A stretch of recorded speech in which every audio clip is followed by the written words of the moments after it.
শারজায় বাংলাদেশ আফগানিস্তানের বিপক্ষে সিরিজের প্রথম টি-20টা জিতে গেছে, কিন্তু হেরে গেছে ব্যাটিং ডিপার্টমেন্টটা। প্রশ্নবিদ্ধ করেছে ব্যাটারদের অ্যাপ্রোচ, ইন্টেন্ট সব কিছুকেই। এমন জঘন্য ব্যাটিংয়ের কোনো ব্যাখ্যা আছে কি? এমন হতশ্রী পারফরমেন্সের পর যে জয়টা এসেছে তাতে স্বস্তি আছে কি? ভাবা যায় 109 রানে যখন এক উইকেট, সেখান থেকে 118 রানে যেতেই বাংলাদেশের 6টা উইকেট নেই, সব মিলে পাঁচটা এলবিডব্লিউ। সেখানে রাশিদ খান একাই রাজত্ব করেছেন। রাশিদের হাত আঙ্গুল কোনো কিছুই যেন আসলে বুঝতে পারছিলেন না বাংলাদেশের ব্যাটাররা। সমস্যাটা আসলে কোন জায়গাতে? হঠাৎ করে কি শারজার উইকেটটা ভয়ঙ্কর হয়ে উঠেছে, নাকি বাংলাদেশি ভয়ঙ্কর রকমের বাজে ব্যাটিং করেছে?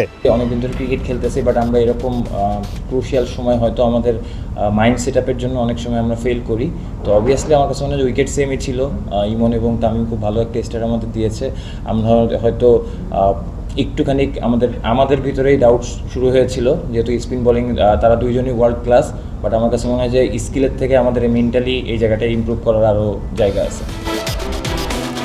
আমার পেছনে যে বাংলাদেশের ড্রেসিং রুমটা আছে, সেই ড্রেসিং রুমে নিঃসন্দেহে এই মুহূর্তে কাটাছেঁড়া চলছে, পোস্টমর্টম চলছে। এই ম্যাচটায় বাংলাদেশ কেন আসলে এমন ব্যাটিংটা করেছে? সোহান প্রাথমিকভাবে জানিয়ে গেছেন মেন্টালিটির কারণেই বা মানসিক বাধার কারণেই বাংলাদেশ এই ম্যাচে এই ধরনের কলাপস করেছে। যেই ম্যাচটাতে বাংলাদেশ খুব সহজে জয়ের পথে ছিল, সেই ম্যাচটাকে বাংলাদেশ কঠিন করে জিতল। একবার না দুবার না, বাংলাদেশের ব্যাটিং ডিপার্টমেন্টকে অসংখ্যবার এমন কলাপস করতে দেখা গেছে। বাংলাদেশ 24 ঘন্টারও কম সময়ের মধ্যে আবারও একই ভেন্যুতে নামতে যাচ্ছে। আবারও কি তেমনটাই হবে? ড্রেসিং রুমে আসলে আলোচনাটা কি হয়েছে?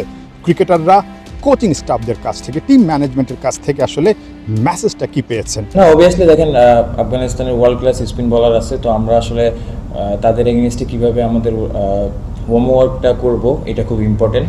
এবং টি-20 ম্যাচে অবভিয়াসলি রানের খেলা, তো আমার কাছে মনে হয় যে আমরা যে জায়গায় ফেল করেছি অবশ্যই লক্ষ্য থাকবে, যেহেতু কালকে আবার ম্যাচ আছে, এই জায়গা থেকে কীভাবে ইমপ্রুভ করা যায়। কারণ আমার কাছে মনে হয় যে এই সমস্যাটা আমাদের জন্য নতুন না, অনেক দিন ধরে আমরা এটা নিয়ে স্ট্রাগল করছি। তো এই জায়গায় আসলে সময় এসেছে যে ইমপ্রুভ করার। অস্বস্তির জয়ও স্বস্তি।